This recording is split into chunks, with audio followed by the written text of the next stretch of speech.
Bueno, pues aquí estamos en otro podcast más, en otro episodio más. Lo estoy grabando con poca antelación, o sea que igual se sube. Sí, no, igual lo edito luego todo a la tarde y ya está. Pero aquí tenéis hoy un nuevo episodio del podcast. Hoy tenemos un invitado. Como os anuncié en el vídeo del canal de la semana pasada, tenemos un invitado nuevo, es Mario Villén Lucena. Tengo muchas ganas de entrevistarle. Tengo muchas ganas, estoy bastante nervioso. Esto lo estoy grabando justo antes de la entrevista. Entonces, pues estoy muy nervioso. Tengo muchas ganas de empezar. Tengo muchas ganas de preguntarle, de saber todo lo que le quiero preguntar. Y seguro que surgen más preguntas. Pero bueno, os dejo ya con la entrevista. Y antes de nada, pues hola Mario y bienvenido al podcast. Bueno, encantadísimo de estar aquí contigo. Muchísimas gracias, hombre, por esta entrevista. Nada, gracias a ti por aceptar, lo primero de todo. Vale, la primera pregunta que te voy a lanzar es para que nuestros oyentes te conozcan un poquito más. ¿Quién es Mario Villén Lucena? Bueno, pues Mario Villén es muchas personas en una. Tengo muchas facetas, pero a grandes rasgos soy un granadino que vive en Málaga, soy funcionario de la Administración General del Estado, pero tengo otra gran pasión que la desarrollo siempre que puedo, que es la de escribir. Aparte, pues bueno, me gusta el deporte, me gusta la música, me gusta la cocina. Dedico mucho tiempo también a mi familia, un niño pequeño de 4 años y bueno, a grandes rasgos ese soy yo. Muchas facetas en una. Grandes facetas, la de cocinero no la conocía. Fíjate que, ¿No? que te Sí. veo mucho por Instagram y que te veo que hacer recetas chulas, pero no sabía Sí. que eras tan buen. Vale, segunda pregunta que te voy a hacer. ¿Quiénes crees que son tus referentes a la hora de escribir? Pues mira, referentes fundamentalmente tengo dos. Si tuviera que elegir a un par de autores que siempre tengo en mente a la hora de elegir el camino como escritor, elegiría a Tariq Ali y a Amin Maalouf. Son dos autores que escriben también contemporánea, pero han tocado también la histórica y la tratan desde un punto de vista muy sensible, muy lírico. Y es una forma de escribir que resuena mucho conmigo. A mí me gusta mucho ahondar en los personajes, en su psicología. Si has leído Nazarí ya sabes que Sí. me gusta mucho profundizar en el personaje Luego, y aspiro a eso, aspiro a escribir como ellos. luego hablaremos un poco más de cómo desarrollaste los personajes, porque es muy interesante cómo desarrollas esa gran amalgama de grises que tienes dentro de Nazarí. Vale. Yo sé que tienes dos libros ambientados en la historia granadina. Uno que es sobre la caída del reino nazarí, que se llama El escudo de Granada, y otra que está ambientado con el origen de la dinastía, que es nazarí, que es de la que vamos a hablar hoy especialmente. ¿Dónde Sí. nace? ¿De dónde crees que nace esa pasión por narrar la historia de tu tierra? Hombre, nace fundamentalmente por ser granadino, pues yo me he criado mamando esa historia. Tengo la suerte de que mi familia es de un pueblo de la frontera del antiguo reino nazarí de Granada, de Moclín, y desde pequeño pues, he jugado directamente sobre las ruinas de un castillo medieval, un castillo que se conserva bastante bien, además, el doble recinto amurallado. Entonces se puede decir que toda esa historia la he tenido metida en vena prácticamente desde que he nacido. Ese gusto por la historia de mi tierra lo he mamado de mi familia y del sitio donde me he criado. Yo creo que proviene de ahí fundamentalmente. Qué guay.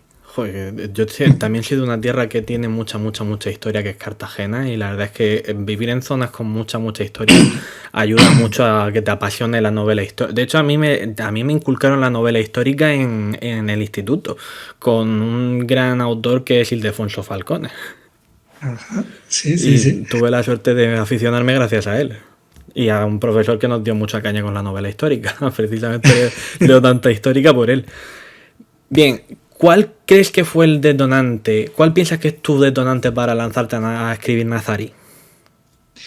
Pues mira, la idea de Nazarí se me ocurrió escribiendo la primera novela histórica que tengo escrita es El escudo de Granada, esa que has comentado que es sobre la época final del reino nazarí de Granada, y en la documentación me encontré la historia de Inalamar. del fundador del Emirato. Empecé a indagar un poquito, suele pasar así, nosotros hilamos una novela con otra. En la documentación de un libro encontramos los datos para el siguiente. Pero en ese momento vi, por lo poco que rasqué en la historia, que era una historia demasiado compleja para las herramientas que en aquel momento yo tenía. Yo el Escudo de Granada lo empecé a escribir en torno a 2005, 2006, empecé a documentarlo. Fue una novela que tardé mucho tiempo en escribirla y hace ya bastante tiempo. En aquel momento, en los inicios, no me veía preparado para afrontar una historia con esa complejidad. Requería más técnica narrativa. Yo siempre he sido muy realista y decidí aparcarla para cuando hubiera hecho más rodaje. Y creo que hice bien. Ese germen está ahí, en ese origen de esa novela está, nace más de 10 años, casi 15 años, y lo dejé en barbecho ahí, cogiendo nutrientes en la tierra, hasta el momento en el que sentí que ya si manejaba algo más de herramientas me sentía más preparado para afrontarla, que fue en torno a hace 3, 4 años. Bien. Escribir, yo sé, además que lo sé personalmente porque documentarse es terrorífico a veces, que por lo general es un proceso muy largo. Ya nos acabas de confirmar que tardaste con el Escudo de Granada mucho tiempo, ya luego con Nazarí la dejaste en barbecho y hasta muchos años después no la retomaste. ¿Cuánto tiempo estuviste para desarrollar la documentación completa del libro y de qué forma lo hiciste? Con Nazarí yo creo que estuve sobre 6 meses, en torno a 6 meses, medio año de estudio intenso, dedicado únicamente a buscar libros, a leerlos, subrayarlos, a estudiarlos literalmente. El proceso de documentación no solo tienes que buscar la información, sino que tienes que interiorizarla, porque luego a la hora de escribir tampoco puedes estar recurriendo constantemente a consultar datos, que en muchas ocasiones lo haces porque tampoco tengo una mente prodigiosa y puedo retener todos los datos. Pero a grandes rasgos, todo lo que encuentro en documentación intento interiorizarlo para que la escritura, sea fluida. Entonces suele ser un proceso no solo de búsqueda y de extracción de información, sino también de memorización. O sea que a la vez que leo, subrayo, escribo extractos, suelo escribir extractos de todo lo que encuentro y de esa manera voy memorizándolo. En torno a 6 meses más o menos. Y la forma del proceso, pues yo suelo ir de rasgos más generales a documentación e información más concreta. Empiezo por una visión general de la época, a nivel de casi enciclopedia, las pinceladas de todo lo que pasó, y luego voy profundizando. A medida que voy avanzando en el proceso de documentación, voy buscando datos mucho más concretos. Y ya la última fase, pues es la de costumbres, la de la intrahistoria, que comúnmente se llama, la vida del pueblo de esa época. Suelo ir de más a menos. Me gusta. Buena recomendación a la hora de documentarse. La verdad es que no lo había pensado nunca así. Yo siempre voy o sea, por lo menos las 2 veces que me he empezado a documentar para algo, me he ido un poco a palos de ciego y tal, y nunca me he centrado en ir de más a menos. Nazarí, por lo que recuerdo, y además que me tuve que rever el vídeo de la reseña que te hice, está ubicado en un montón de localizaciones, no solamente en Granada, también estuve en Arjona, en Murcia con Imhud, en Almería, Burgos con Fernando III, Córdoba con el asedio. ¿Tuviste que acudir, o sea, para poder recrear los lugares, tuviste que acudir o recurriste más a Google Maps? No, bueno, algunas ubicaciones sí las conocía y he tenido la suerte de visitarlas, las que tengo más a mano, pero en general no. Y en general tampoco es necesario, porque puede incluso inducir a error. El ámbito geográfico, la ubicación de las ciudades, tal como son ahora, son muy diferentes a como fueron. Aprendes más de cómo era la estructura de Granada Nazarí buscando el libro que yendo a visitar Granada. Puedes incluso confundirte. Ya no solo la ciudad, sino también eso, montañas, campos, la Vega de Granada puede ser muy diferente a como era entonces. Ahora puedes encontrar muchos olivos, en aquella época a lo mejor había cebuches, por ejemplo, que era un tipo de árbol mucho más común, o quejigos. Entonces, aprende mucho más de una época histórica, de la ubicación de ese entorno en esa época histórica, leyendo y documentando, que yendo al sitio. Yendo al sitio, pues sí puedes captar la energía del lugar. Pues, la típica vista de la Alhambra del Albaicín, pues sí, te puedes empapar de esa energía y luego transmitirla y crear esa emoción que tú sientes al verla en el libro. Pero en datos precisos, ubicación de barrios y demás, lo ideal es buscar documentos. Imagínate, por ejemplo, se puede cometer el error de si visitas la Alhambra hoy en día, tiene muchísimos retoques posteriores de los castellanos después de la conquista, yéndote al extremo que, hombre, ahí no va a caer nadie, pero está el Palacio de Carlos V. Si no tienes cuidado, puedes poner en el siglo XIII una barbaridad como esa. O sea que no es tan necesario visitar los sitios cuando escribes novela histórica. ¿Cómo te organizas a la hora de escribir? ¿Necesitas el apoyo de un guión básico, una escaleta, o más bien dejas que tú tienes la documentación en la cabeza y dejas que vaya fluyendo que la cosa, dejas que tus manos hagan el resto? Te diría que ambas cosas. Pues suelo tener bastante estructurado un guión general que suele coincidir con la documentación histórica, la sucesión de hechos históricos, eso sí lo tengo bastante trillado, pasado a Word para poderlo consultar por búsqueda de palabras y demás, lo tengo bastante bien organizado, pero luego lo que son las historias personales y demás, tengo un bosquejo muy muy general y ahí sí soy más autor brújula que se llama, que voy más por impulso y dejo fluir. Y creo que es necesario tener ambas, necesitas cierta organización, pero sobre todo con la información y con el guión temporal de la historia. Pero luego a la hora de historias personales también está bien no ponerte demasiados corsetes antes de escribir, que cuando escribas también dejes fluir un poco lo que surja. Entonces, combino ambas cosas. ¿Cuál ha sido el personaje de dentro de Nazarí que más has disfrutado de crear? ¿Y cuál es el que más rabia te ha dado a la hora de escribir? Lo tengo clarísimo. Y los dos se relacionan, de hecho, con el personaje que más he disfrutado porque es totalmente ficticio, aunque ambientado en su época y acorde a cómo era la vida en la época, pero es totalmente ficticio, no es un personaje documentado histórico, es el de Marian.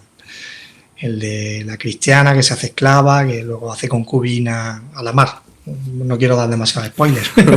Bueno, ya a esta altura, con 2 años de publicación, sí, yo creo que ya habrá gente que se la habrá leído. Pero bueno, nunca, por si acaso hay alguien que nos está escuchando que no lo ha leído, lo dejamos tampoco ahí. desvelo nada, no desvelo nada fundamental de la trama. Pero ese personaje disfruté mucho. Pues le di muchos matices y no solo matices, sino no es solo un personaje redondo, sino que es un personaje redondo que evoluciona, que va cambiando con el tiempo. Y creo que eso es necesario en novela también, que solemos construir, definir mucho a los personajes, pero los dejamos estáticos. Conforme avanza la historia, el personaje apenas cambia. Y en la vida real no es así. Nosotros somos complejos, pero también nuestra complejidad evoluciona y cambia. Y eso creo que lo intenté transmitir con Marian sobre todo. La Marian del principio, en su complejidad, es muy diferente de la Marian del final. Lo que va viviendo, las circunstancias que va viviendo, la van modelando. Ese es con el que más disfruté. Y con el que menos, el que más coraje di, yo creo que es evidente. Su tío, ese maltratador, lo voy a dejar ahí para que no quiero hacer tampoco eso de spoiler por si alguien no lo ha leído. Pero ese me costó bastante construirlo y definirlo porque es bastante desagradable. ¿Qué es lo más complicado o qué fue lo más complicado para ti a la hora de escribir el libro y qué fue lo más sencillo? Pues, bueno, complicado la documentación tal vez. Es una época bastante difícil de documentar, sobre todo porque es una etapa de transición. Cuando tú buscas información sobre almohades, encuentras muchísimas.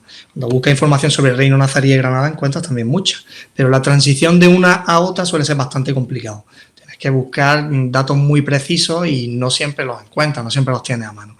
Entonces, lo que es la información histórica sí me costó un poco conseguirla. El proceso de documentación fue largo y dilatado, pues 6 meses parece poco, pero a la hora de documentar para un libro es bastante. Un libro se suele escribir en 1 año y medio, 2 años como muchísimo, y dedicar más de medio año a documentar es bastante tiempo.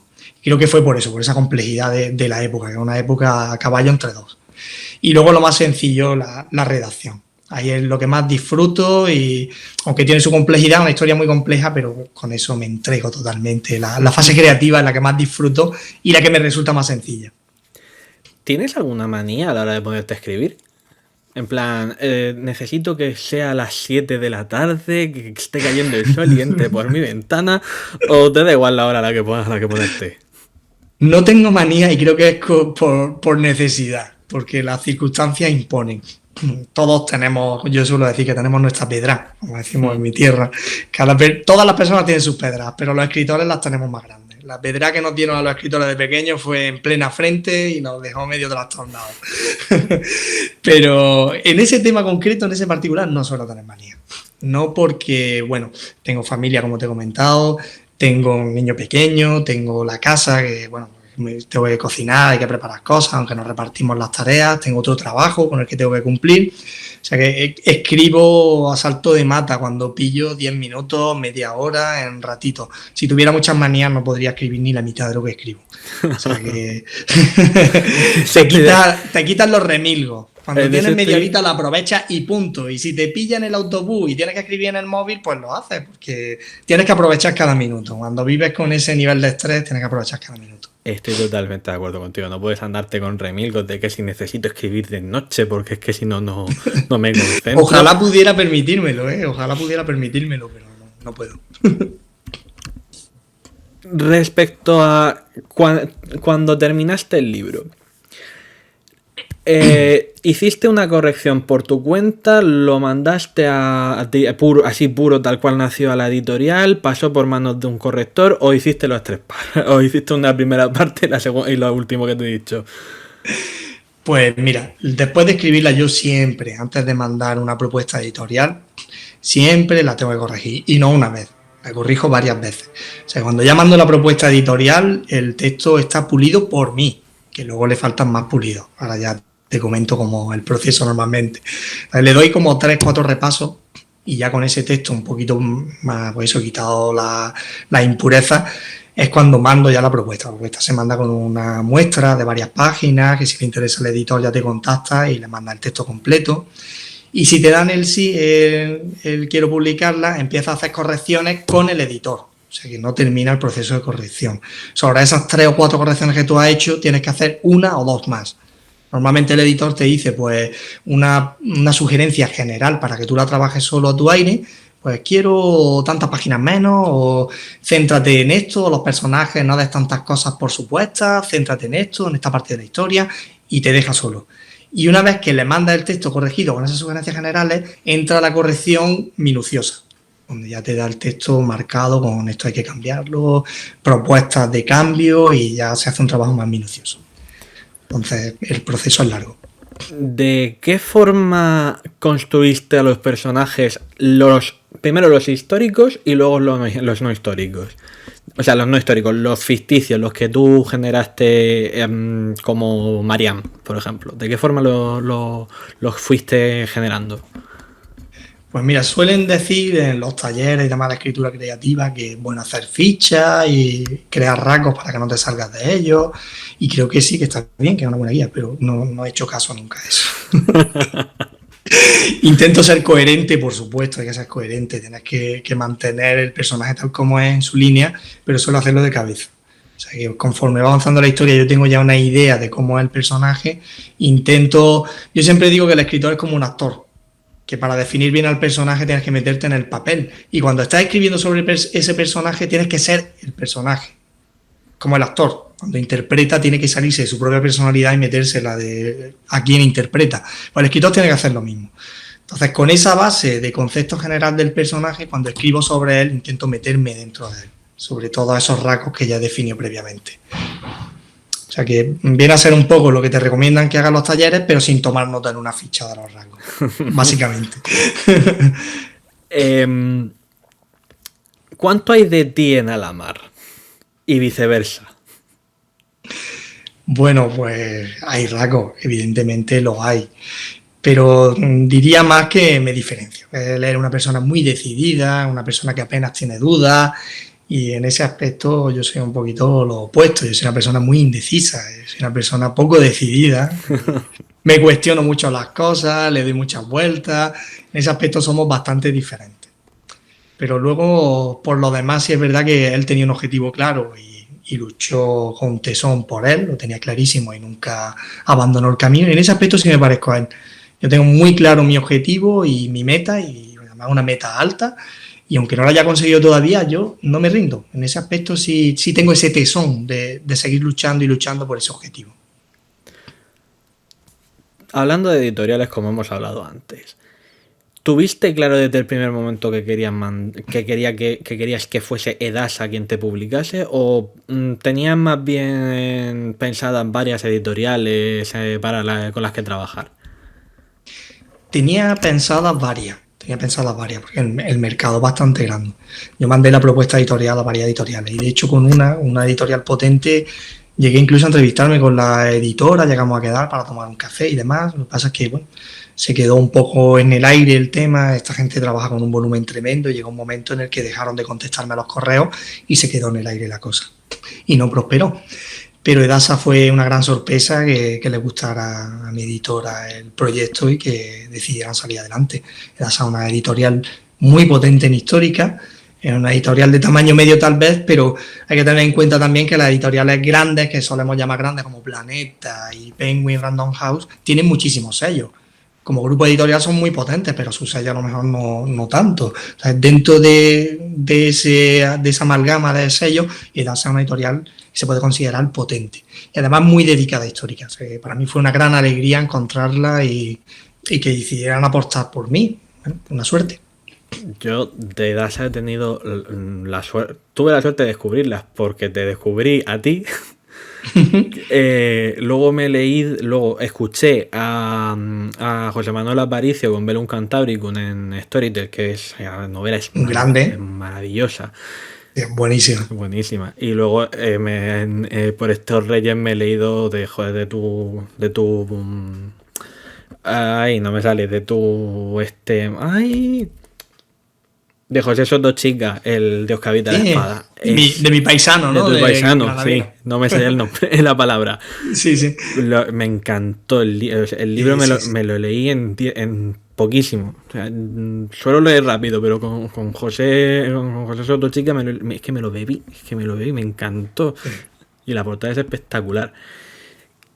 Dinos, ¿qué andas leyendo ahora mismo? Bueno, yo suelo ir picoteando bastante. Ahora mismo estoy leyendo el libro de una amiga de aquí de Málaga que ha publicado su primera obra y me la estoy leyendo con muchísimo gusto, me está gustando mucho. La memoria olvidada, que está ambientado en la posguerra, trata el tema de los maquis y demás. Y en torno a lecturas, pues eso, puedo leer lo mismo fantasía, que algo de ciencia ficción, que un clásico del siglo XIX, que algo contemporáneo, que histórica. Voy picoteando bastante, voy dando bastantes saltos. ¿Qué libro nos recomendarías? Así, en general. Si tuviera que elegir solo uno. Si tuvieses que elegir solo uno. Pues así a bote pronto te diría que Los desorientados, de Amin Maalouf. Como te he comentado, son mis dos autores referentes, son Tariq Ali y Amin Maalouf. Y ese en particular, Los desorientados, no es histórica, es contemporánea, está ambientada en un grupo de amigos de Líbano, de los últimos años, con la revolución islamista, con varias cosas así, amigos que se reúnen después de muchos años y demás, y una novela es una joyita, es una maravilla, está llena de sutilezas, de poesía, una novela que se bebe. Y ya por último, y para acabar, que se nos ha hecho súper corto, la verdad, yo me lo he pasado muy bien, espero que hayas estado cómodo y que te haya gustado haber estado aquí. Déjanos una pregunta para nuestro siguiente invitado, que es sorpresa. ¿Sí? Sí. ¿Compañero escritor o compañera escritora? Compañera escritora. Solo puedo dar esa pista. Ajá. Es complicado, sacar una pregunta así sin saber siquiera quién es. Para que tú se la plantees, ¿no? Sí, para que yo se la dejaré en el siguiente podcast y ella formulará otra pregunta. Vale. No sé ni siquiera si es de histórica, ¿no? No. O ese dato otro dato más. No es de histórica, es poeta. Es poetisa más concretamente.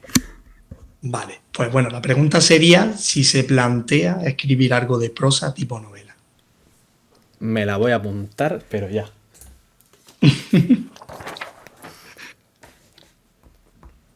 No tiene tinta.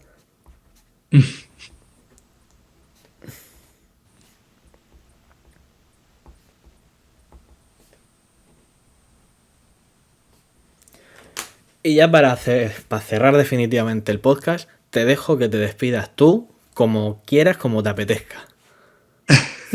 Bueno, lo primero dándote las gracias. y más siendo el primero, para mí es todo un honor y un orgullo haber estado aquí contigo, acompañarte en este nuevo proyecto de tu blog, de tu carrera en redes. O sea que muchísimas gracias de verdad por contar conmigo, ha sido un placer, me he sentido muy cómodo contigo charlando. Y a los lectores, pues bueno, recomendarles lo de siempre, que lean lo que les apetezca, da igual que sea histórica, que sea ensayo, que sea contemporánea, romántica, lo que sea, pero que leer nos hace mejores. Pues muchas gracias, Mario, de verdad, por haberte pasado por aquí y nada, nos vemos con futuros proyectos que tengas en manos. Espero que salgan pronto, porque la verdad es que tienes una prosa muy guay. Me gusta mucho cómo escribes. Muchas gracias. Y nada, vamos a cerrar ya por aquí el podcast. Muchas gracias. Un saludo. A ti.